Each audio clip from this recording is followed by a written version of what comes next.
Florent qui est ici avec Mehdi, Alexandre Hanoun. Hey, salut.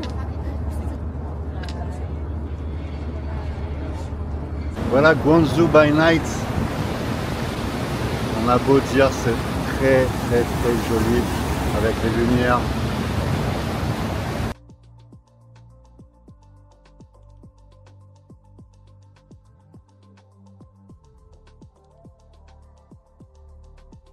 C'est parti, ben voilà, nous sommes sur le Mastermind. Le stage va démarrer officiellement aujourd'hui à 9h30. Dans exactement une dizaine de minutes, vous allez pouvoir assister à notre Mastermind. Surtout, ce qui est super intéressant, c'est de découvrir le parcours de chaque participant. Là, ça va être vraiment intéressant pour vous. Vous allez pouvoir peut-être vous identifier. Et puis ensuite, on va bien entendu partager nos tips, nos compétences sur le business avec la Chine. Chaque mastermind est aussi unique. On a décidé de traiter certains sujets que vous allez découvrir dans cette vidéo. Soirée de bienvenue. Là maintenant les choses sérieuses elles vont débuter. Pour ceux qui sont peut-être pas au courant, normalement on aurait dû être plus nombreux que ça, notamment Samy et son épouse, Samy qui est hospitalisé en Chine actuellement, également d'autres participants. Voilà, mais ce qui va être intéressant, c'est que groupe plus petit, forcément plus de temps pour les uns et les autres. Donc on a pu faire un programme sur mesure, ça vous allez le découvrir. On a prévu dans les slides de vous présenter voilà, jour par jour ce que l'on va faire. C'est un programme une fois de plus unique. On l'a construit pour vous. Okay. Donc là, on va commencer par la présentation. Donc, tu es à côté de moi. On commence. Bonjour à tous. Moi, je m'appelle Hugo. J'ai 28 ans. Je viens d'Avignon. Je suis dans la plomberie. Je suis à mon compte depuis 7 ans maintenant. J'ai commencé en travaillant tout seul. Là maintenant on est une dizaine à travailler.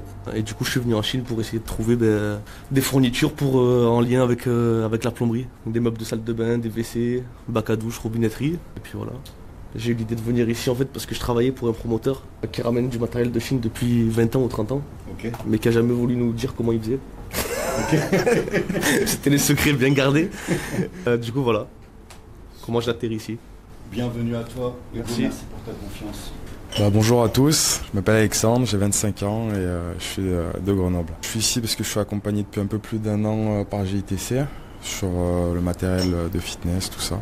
Et donc venir voir un peu comment ça se passe ici à la source avec les usines et voir un peu à la Foire de Canton ce qui se passe sur les autres domaines. Voilà. Bonjour, je m'appelle Florian, j'ai 33 ans.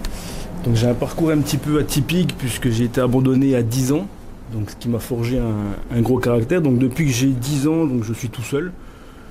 Donc j'ai cumulé plusieurs emplois très jeune, notamment 5 en même temps pour essayer de m'en sortir, en fait tout simplement. J'ai monté la première entreprise à 17 ans dans l'événementiel, donc une agence qui s'occupait de faire des mariages clés en main aux clients.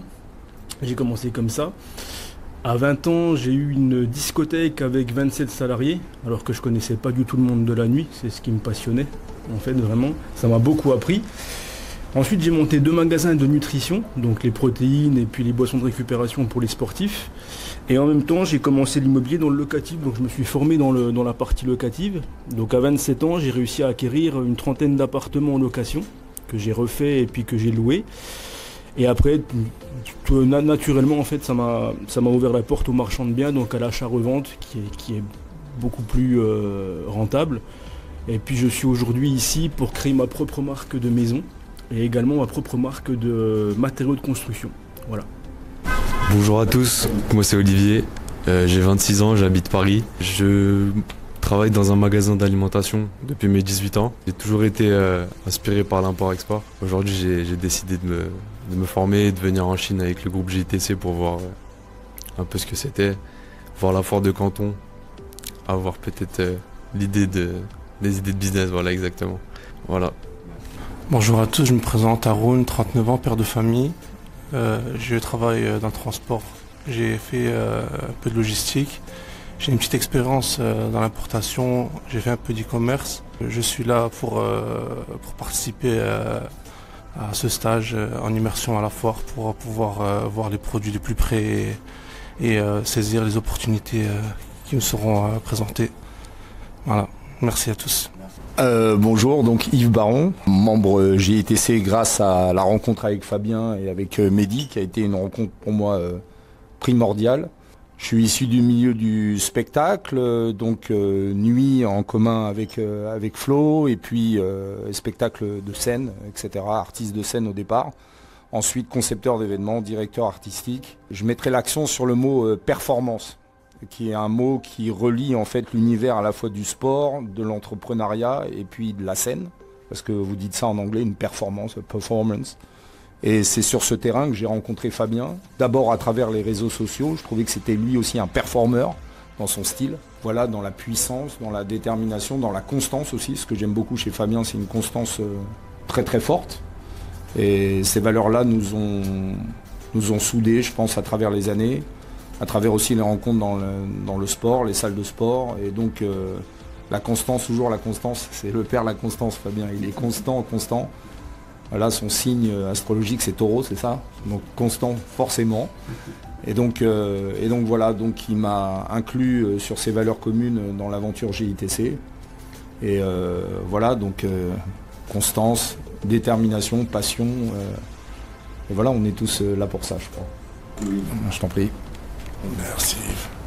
Alors bonjour à tous, moi je me présente, c'est Mehdi, 51 ans, marié, un enfant, un garçon, Fares. Et je suis issu d'une famille très modeste. J'ai démarré très très jeune en fait à travailler. En fait, j'ai arrêté mon parcours scolaire, ça a arrêté très très vite. À 15 ans, j'étais déjà l'élève fantôme à l'école. J'aimais pas du tout l'école en fait, hein. J'étais quelqu'un, je savais déjà ce que je voulais faire. Moi je voulais faire du commerce. J'avais ça dans le sang déjà tout jeune en fait. C'était du commerce. Malheureusement et heureusement en même temps, j'ai un père qui était c'était un ouvrier. Donc c'était quelqu'un qui avait peur en fait de se lancer. Moi je voulais lancer, j'avais déjà repéré plusieurs petits business. Mon père était pas du tout quelqu'un qui allait risquer de miser dans le commerce en fait, hein. Donc j'ai démarré par des petits boulots. Donc j'ai fait des marchés, j'ai travaillé pour des amis de mon père qui faisaient les marchés. On a commencé comme ça. Et voilà, et la suite, elle a démarré vers le monde industriel. Donc j'ai travaillé dans les usines parce que forcément j'avais pas d'argent, donc il fallait travailler à l'usine pour se faire un pécule, pour pouvoir se lancer. Donc j'ai commencé à travailler, je faisais des 12 heures par jour. Donc dans des entreprises à l'époque en Belgique, parce que moi à l'époque je vivais en France. Actuellement je suis domicilié en Belgique, en Flandre exactement. Et pourquoi en Belgique? Parce qu'en Belgique, en fait, on gagnait le double de salaire. Ça veut dire qu'en France, un ouvrier gagnait en moyenne entre 4500 et 5000 francs français. Je ne sais pas si ça vous parle les francs. Moi, je suis de la génération des francs. Et en Belgique, on gagnait entre 10 000 et 11 000 francs. Donc moi, j'ai choisi côté belge, forcément, hein, pour gagner plus d'argent, faire un maximum d'heures pour arriver à vouloir faire ce que j'avais envie de faire. Et voilà, et donc ça a démarré. Malheureusement, j'ai eu plein de petits boulots. J'ai travaillé en Allemagne dans des commerces, des bars de nuit, chez des membres de la famille. Et ensuite, il a fallu malheureusement faire le service militaire qui était obligatoire. Donc à 18 ans, j'ai fait un devancement de service militaire. Je suis parti, j'ai fait mon service militaire. Et au retour, voilà, il fallait commencer. Donc on a rebossé un petit peu, on a recommencé à travailler. Et suite à ça, en fait, j'ai lancé ma première activité. Donc ma première activité que j'ai lancée, c'est un snack. Donc j'ai ouvert un snack en association qui au début portait très très bien ses fruits. Mais le problème, l'association c'est pas toujours facile, donc tout reposait sur mes épaules. Et ce qui s'est passé, c'est qu'au bout d'un moment, il y a eu un laisser-aller de mon partenaire de cette époque-là. Et voilà, j'ai préféré mettre le haut là, on a revendu l'affaire et chacun a pris son chemin. Et pendant cette période où j'ai eu mon snack, j'ai rencontré, pour moi aujourd'hui je dis toujours c'est mon frère, parce que c'est même plus qu'un frère. Comme Fabien d'ailleurs, la scène en fait, qui lui avait un bazar. Donc je suis rentré avec lui en association dans le bazar. Et là la mode de la pocket bike est arrivée. Donc on a commencé à acheter chez les fournisseurs 1, 2, 3 pièces et tout ce qu'on ramenait ça se vendait. Donc 10, 15, 20 et là on a vu que vraiment c'était ça le nouveau produit. Donc c'est terminé, on a supprimé tout ce qui était bazar. Donc la scène est partie en Chine pour la première fois à cette époque-là. Et moi j'ai nettoyé le magasin, j'ai dégagé tout ce qu'on avait, les chichas, les couvertures, tout ça. J'ai dit c'est fini, ça, c'est plus d'actualité. Et donc on a reçu les premiers containers, les premières marchandises. Et en fait voilà, ça a démarré de là. C'est là où j'ai rencontré, on s'est connu avec Fabien, qui Fabien aussi lui, plus ou moins à la même période, avait démarré cette activité. Et voilà, et on est parti de fil en aiguille, on a évolué, on a importé, on a travaillé ensemble beaucoup avec Fabien, on a fait vraiment du gros business ensemble. Les années ont passé. Je pense au niveau de la communication. Et voilà, et aujourd'hui, un an, jour pour jour, j'ai rejoint GITC officiellement. Voilà, parce qu'avant, je faisais je donnais des petits coups de pouce à GITC, mais c'était pas officiel. Et aujourd'hui, c'est avec une grande fierté d'être devant vous, en fait, de pouvoir représenter GITC, et bien sûr aussi moi-même, que je suis là. Et je vous souhaite à tous plein de bonnes choses pour la suite. Voilà. Voilà, parce que c'est un point qui est important aussi. Chez GITC, il y a une expertise. Jamais on fera rentrer quelqu'un qui n'a pas une expertise dans un domaine bien précis. On voit des personnes qui vont faire par exemple un voyage en Chine et qui après un voyage vont penser avoir tout compris alors qu'ils ont été accompagnés d'un pseudo-agent au fin fond de... Toute l'équipe de GITC, vous êtes entouré d'experts. J'ai pas mis les photos de chacun, mais dans le slide, on a appelé ça votre passerelle vers le business en Asie. J'ai décidé, moi, de remonter GITC en plein Covid, parce qu'avant, on faisait des conteneurs, bien entendu, mais c'était pas structuré.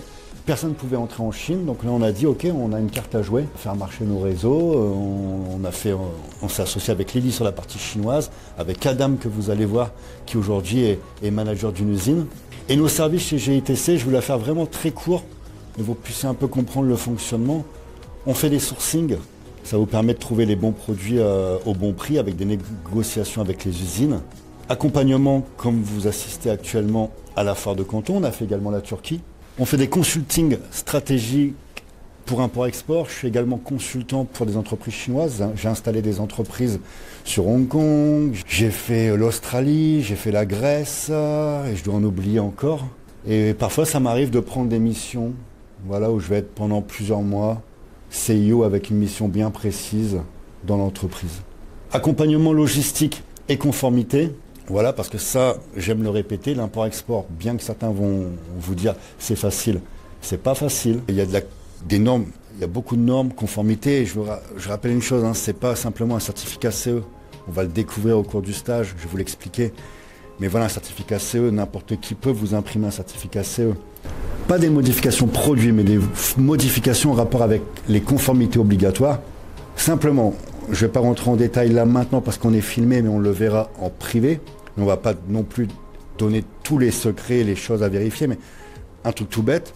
Simplement un manuel en français. Je pense 95% des fabricants en Chine n'a pas le manuel en français et c'est une chose obligatoire. Ça aussi, on veille aux détails pour cela. Et accompagnement digital, ça c'est toute l'équipe avec Marco qui est basé en Roumanie. E-com, marketing, campagne publicitaire. Marco avec les filles. Donc on a aussi les graphistes. Là, on a fait rentrer un jeune qui s'occupe de tout ce qui est l'IA pour les traductions de vidéos, etc. Donc voilà. Marco également avec son équipe, c'est près de 20 années d'expérience. Si vous voulez avoir une expertise, il n'y a que les années qui peuvent fonctionner de ce côté. Le programme du stage, alors ce n'est pas une simple visite, c'est une transformation entrepreneuriale. On a essayé de bâtir le stage en fonction de chacun. Présence locale, relation de confiance. Quand vous avez des personnes sur place, là par exemple j'ai justement un dossier que je dois gérer. Je dois renégocier pour un client une remise par rapport à une qualité de produit. Le fait d'être sur place déjà, ça change tout. Il y a une réactivité de la part du fabricant. Et nous, on a nos équipes. On peut faire intervenir des Chinois, ça c'est très important. Volume groupé. Forcément, pour pas avoir de commandes qu'on va placer dans une usine, plus les tarifs vont être bas. Connaissance du marché. Ça, c'est très important. Vous devez connaître le marché. Vous devez avoir une argumentation solide. Vous devez connaître le produit. Moi, parfois, on me demande des sourcings. Je n'ai pas les compétences. Je ne le prends pas. Je me dis là, ça va être beaucoup trop compliqué. Je vais passer trop de temps. Ça, c'est vraiment nécessaire. Et on a des cœurs de métier, en fait. On a Adam dans le mobilier. On a Lily dans le motorisé. On a une personne dans l'électronique. On essaie vraiment. On a Mehdi dans la téléphonie, par exemple. On essaie vraiment de s'entourer de personnes qui maîtrisent parfaitement le marché en question. Délégation stratégique, gain de temps. Il faut savoir déléguer. Il faut savoir vous concentrer sur ce avec quoi vous êtes le plus à l'aise, ce avec quoi vous êtes meilleur.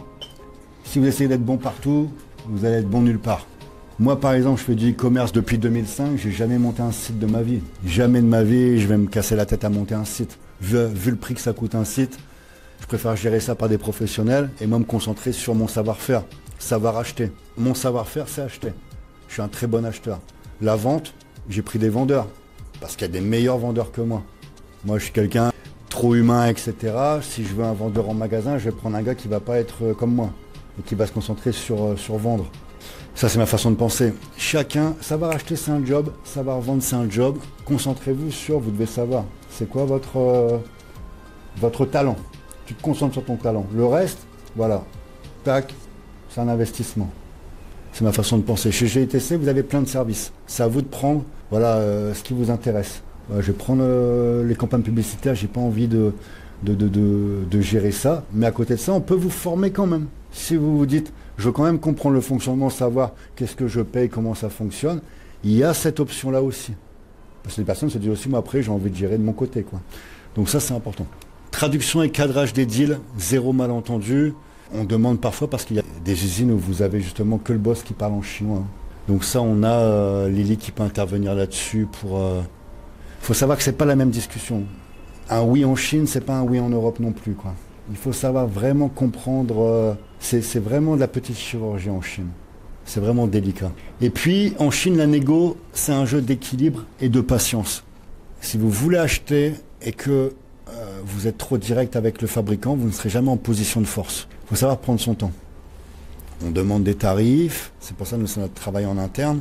On demande des tarifs, on fait marcher la concurrence parce que très souvent, moi ça a été l'une de mes erreurs, je contactais les fabricants quand j'avais besoin de stock. J'arrive en rupture, il me faut tel modèle.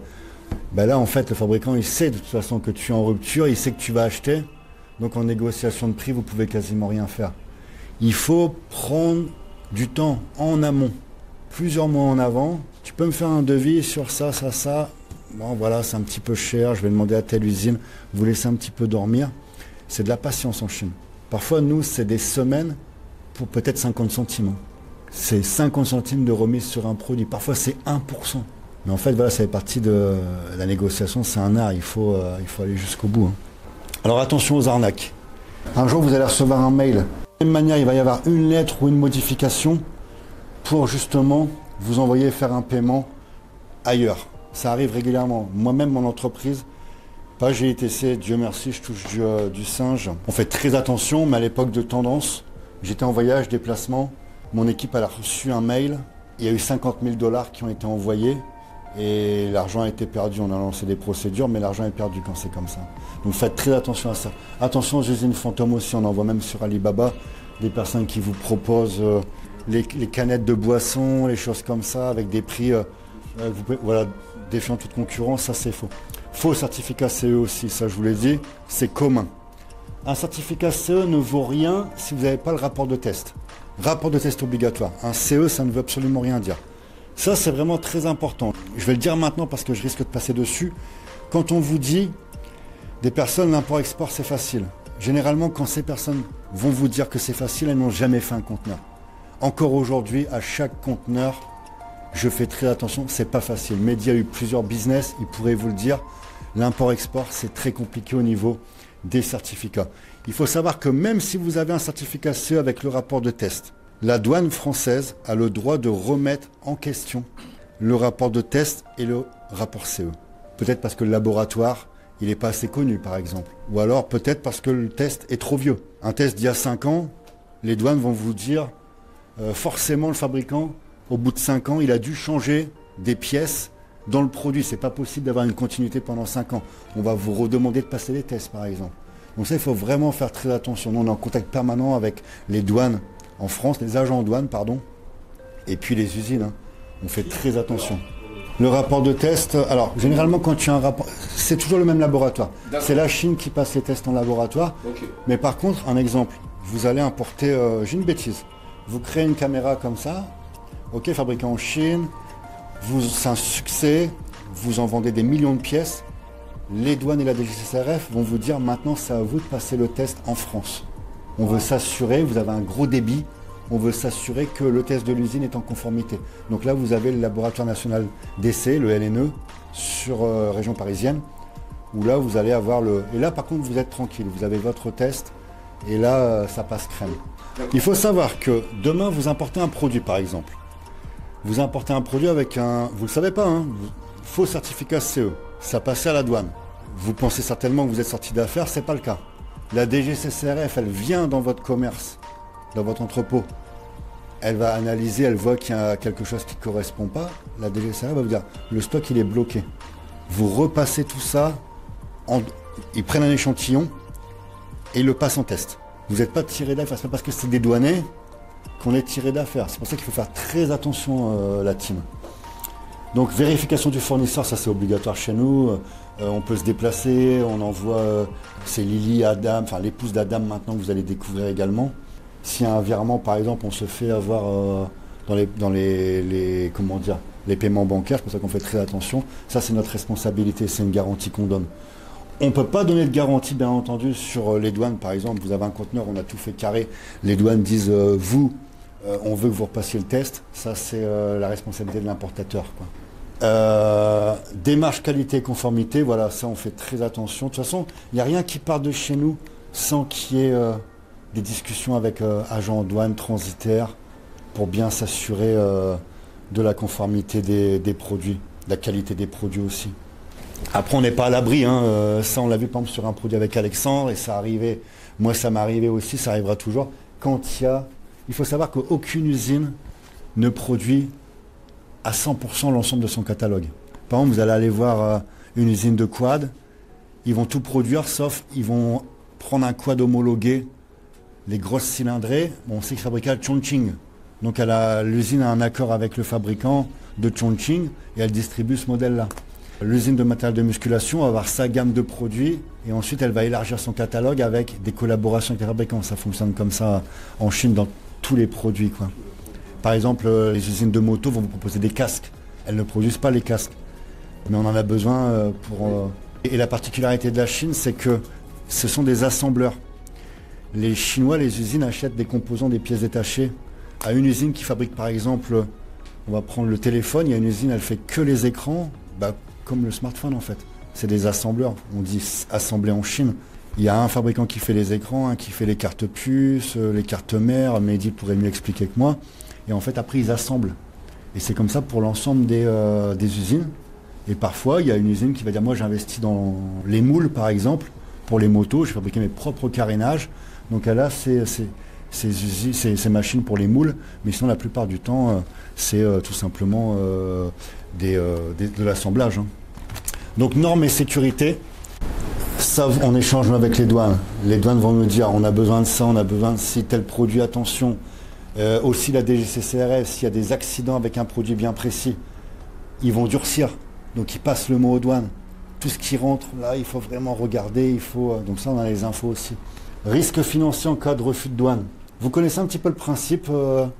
Qu'est-ce qui se passe s'il y a un conteneur qui est bloqué en douane? Vous connaissez ou pas? En fait, il faut savoir que si tu as un blocage, déjà, première chose, ça c'est important aussi parce que j'ai vu passer sur des réseaux des pseudo-importateurs qui conseillaient de mentir sur une facture, de réduire le coût. Je vais vous dire, les douanes, il n'y a pas plus malin qu'un douanier. Il ne faut pas se croire plus malin, ok? Ils ont un ordinateur. Vous n'êtes pas le premier. Il y a 5000 importateurs qui ont importé un canapé. Le canapé le plus bas, c'est 100 $. J'ai une bêtise, le plus cher, c'est 1000 $. S'il y a un Lascar qui arrive avec des canapés à 20 $, les douaniers ne sont pas abrutis, quoi. Il y a un problématique, ça n'existe pas. Il n'y a jamais personne qui a acheté à ce prix-là. Donc vous allez être dans le collimateur, on va prendre votre conteneur, on va le bloquer, on va chercher la petite bête et ils vont chercher, ils vont trouver. Ça c'est certain. Et après vous avez des contrôles fiscaux, et etc. Si vous voulez perdurer dans le business, il faut être clean. Il y a beaucoup d'argent à faire. Il y a des stratégies à mettre en place si vous voulez optimiser votre fiscalité, mais pas en faisant du bitouillage comme ça. Ça c'est des mecs qui bossent comme ça. De toute façon, on en connaît, hein, ils ont fait de la prison. Ils ont eu des gros succès, mais ils ont fini en prison, quoi. Donc si vous voulez durer longtemps, parce que le risque financier, déjà, si vous faites un délire avec les douanes, vous êtes à l'encre rouge, chaque conteneur qui va rentrer, vous allez être contrôlé. C'est comme ça. Le risque financier, il est simple. Blocage, par exemple. Vous avez un contrôle de conteneur. Si les douanes ouvrent le conteneur, c'est vous qui payez déjà. C'est un scan, par exemple. Un scan, c'est 200 $ pour savoir s'il n'y a pas des clandestins, pour savoir s'il y a bien ce que vous dites dans les conteneurs, s'il n'y a pas de la marchandise cachée. C'est vous qui payez aussi. Chaque manipulation de carton, c'est 50 $. C'est vous qui payez aussi. Si on décharge vos conteneurs entièrement, vous allez payer. Je vous explique un petit peu. Par exemple, simple contrôle, voilà, tout est OK. Voilà, vous avez un petit truc à payer, mais c'est comme ça, c'est le business. Si vous avez une problématique, qu'est-ce qui va se passer? On va prendre votre stock, on va immobiliser le conteneur. On va vous dire peut-être, bon voilà, c'est juste un autocollant, tu imprimes les autocollants, tu viens le poser, et tu peux ensuite dédonner ta marchandise. Mais ça a été quand même immobilisé pendant X jours, vous allez payer quelque chose. Et il y a une amende. Forcément, il y a une amende. Si vous avez un produit qui par contre est pas du tout conforme, mais que c'est pas votre faute, ça peut arriver, vous faites des erreurs, on va vous proposer. Ça reste ici, tu prends un échantillon, tu vas au LNE, tu passes le test, ils vont te dire ce qu'il faut changer pour que ce soit conforme. Tu le changes, tu le renvoies au LNE, ils te valident le test cette fois-ci, c'est 3 000 € par test. Et là, tu peux débloquer ta marchandise. Alors, c'est des mois et des mois, c'est des milliers d'euros. Ou alors une amende, hein, ok, en plus. Ou alors, tu as la possibilité de réexporter vers la Chine. Donc là, tu as une amende et tu as le fret maritime. Parfois, c'est le Chinois qui le prend à sa charge. Ou tu peux exporter en dehors de l'Union européenne. Tu as de la famille en Turquie, tu peux envoyer là-bas. Tu as des familles au Maghreb, tu peux envoyer là-bas. Ça peut être une possibilité. Mais il y aura l'amende également. Et là, par contre, si vous avez décidé d'importer quelque chose volontairement, vous êtes un voyou, là, par contre, c'est la destruction de votre marchandise avec une amende. Voilà, amende et saisie. Et puis là, après, vous êtes fiché à l'encre rouge. Tout ce que vous allez importer, ça sera contrôlé. Vous bousillez votre carrière d'importateur, quoi. On ne joue pas avec la légalité. On t'enseigne comment faire les choses proprement et durablement. Je ne vais pas vous cacher, c'est filmé. Il y a des choses qu'on ne peut pas vous partager maintenant parce que c'est filmé. Mais on aura la possibilité de discuter entre nous. Bien entendu qu'il y a des choses à savoir. Il y a un savoir-faire, c'est un art aussi. Mais voilà, moi, jamais je vais conseiller quelqu'un de mentir sur sa facture, de jouer avec les douanes, d'importer. Ça, c'est aller droit dans le mur. Il faut être malin, les grosses entreprises l'ont compris, il y a l'optimisation fiscale. C'est de ce côté-là qu'il faut partir. Mais pas de faire du travail d'amateur, quoi. Ça, c'est pas possible.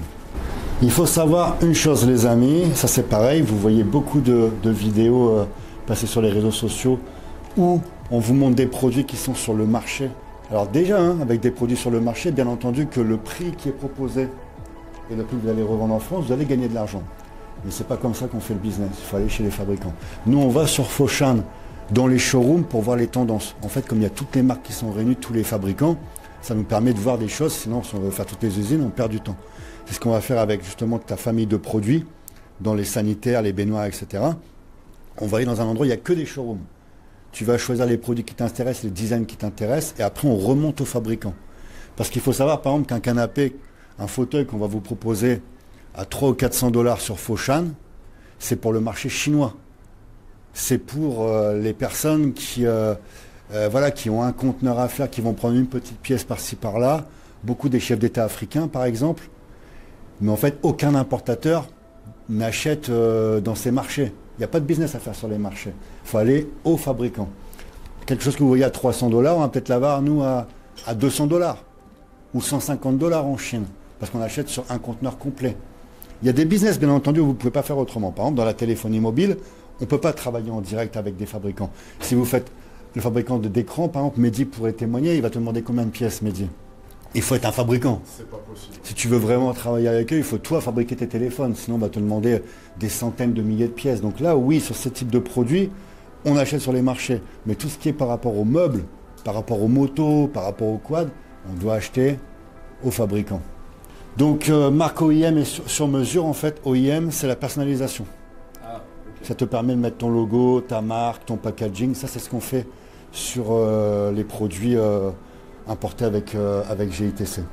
Quoi vous dire d'autre que je voudrais peut-être rebondir sur ça. On va aller justement au Louvre. Là, vous allez voir, c'est magnifique, vous allez en prendre plein la vue. Vous allez voir, Foshan, c'est une ville qui est dédiée tout simplement aux meubles. Vous allez voir l'importance du marché du meuble. Et quand je dis meuble, c'est tout ce qu'il y a autour de la maison. Tu vas voir, c'est vraiment impressionnant. C'est ouf, quoi. Tu peux rester 15 jours que tu auras encore autant à découvrir. C'est immense. Distribution. Je voudrais insister sur une chose. La stratégie à mettre en place, elle est très simple. On n'a rien inventé. Ok ? Encore une fois, les marketeurs, formateurs en ligne, vous mettent en avant le fait de vendre sur Amazon. Pour certains, c'est même voilà, la seule manière de distribuer la marchandise. D'autres vont vous vendre le dropshipping. Ok, on voit déjà que le dropshipping, ça s'est vraiment fatigué. Et aujourd'hui, le dropshipping, si vous regardez comment fonctionne l'ensemble des formateurs, ceux qui restent qui sont en train de racler le fond du panier, aujourd'hui, ils vous proposent de mettre du stock en Chine, d'accord, et d'expédier de Chine sur vos clients en France ou en Europe. Alors, là, on n'est plus dans vraiment du dropshipping, c'est plutôt du fulfillment. En fait, pourquoi les personnes fonctionnent comme ça? C'est parce qu'en fait, elles n'ont pas l'argent pour investir dans de la marchandise ou un conteneur. Donc, elles ont des Chinois qui, eux, avancent la marchandise. La marchandise est stockée en Chine. Et puis ensuite, s'expédie, comme je viens de vous dire. Forcément, c'est pas gratuit. Il y a la commission des agents en Chine, plus forcément, comme c'est investi, il y a un pourcentage en plus. On parle à chaque fois de 15-20%. Les personnes qui sont dans le drop ne savent pas acheter. Ils n'ont jamais travaillé avec les usines. Ils ne connaissent pas le fonctionnement. Donc, il faut comprendre une chose. Si le secret du business, c'était d'expédier de cette façon-là, les usines le feraient elles-mêmes. On n'aurait pas besoin d'importateurs, on n'aurait pas besoin de tout ce système qu'on a en place depuis des siècles. On n'a rien inventé. Ces personnes-là, tout simplement, c'est que, elles n'ont pas les bases du business, de l'import-export et de l'entrepreneuriat. Ils sont arrivés, ils ont découvert Shopify, ils ont découvert le dropshipping, ils ont réussi à faire de l'argent de cette manière-là. Mais c'est du petit business. Nous, on a eu d'ailleurs même des formateurs qui ont participé à notre stage, qui nous ont avoué eux-mêmes qu'en fait, ne gagnaient pas d'argent. S'il y avait une TVA à payer, c'était la clé sous la porte. Ce type de business model, pourtant on les voit sur les réseaux sociaux, ils vont vous dire faire des millions. C'est le cas, vous pouvez témoigner. Mais nous, on était là et ils nous ont bien dit le contraire, quoi.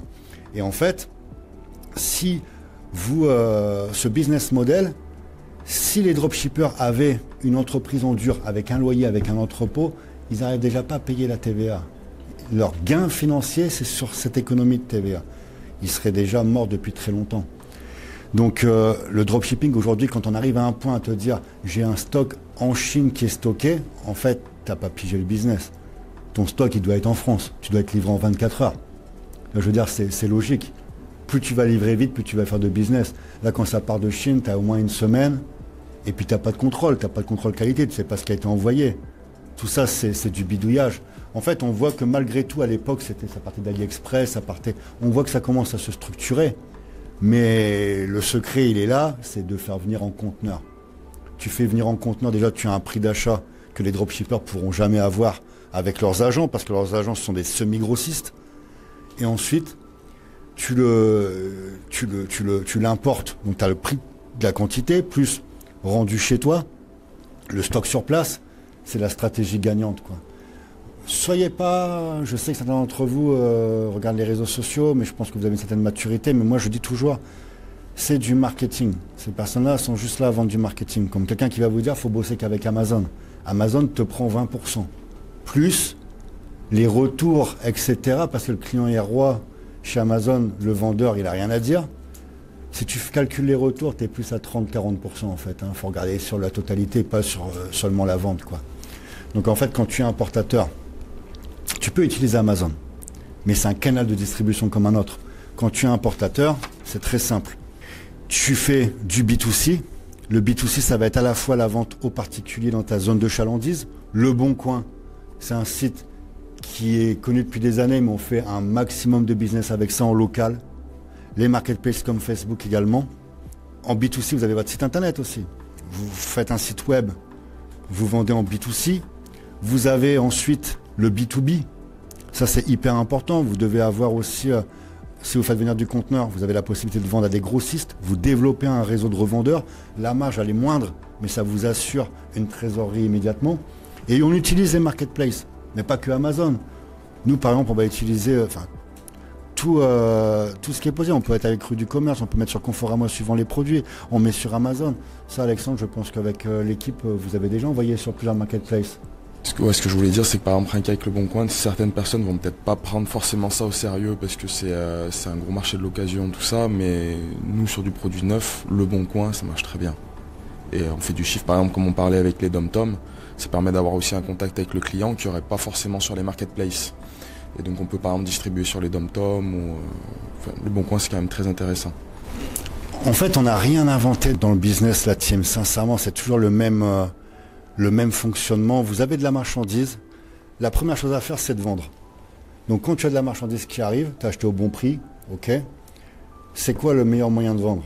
Déjà, ça va être ton contact, tes réseaux, sortent chez toi, ce qu'il y a autour de chez toi, ta zone de chalandise. Tu dois déjà être capable de vendre.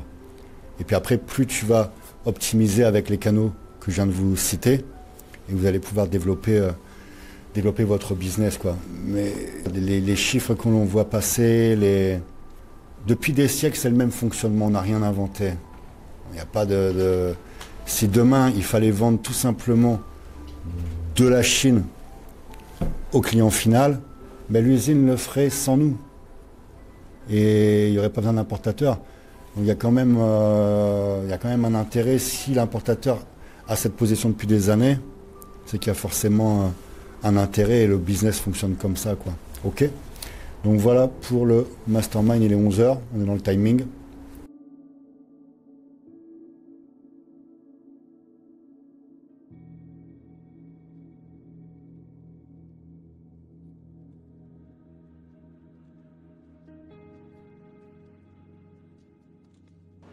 Mehdi, comment tu vas? Ça va bien et toi, Fabien? Tranquille, tranquille. Alors comment ça donne? Tu m'en montres un, Mehdi, ce que je découvre, hein? Oui, bien sûr. C'est bleu marine et noir, ok. Ouais, voilà. On a fait couleur sobre cette fois-ci, on a changé un petit peu. Je vais te montrer un bleu. Ouais, sympa, j'aime bien.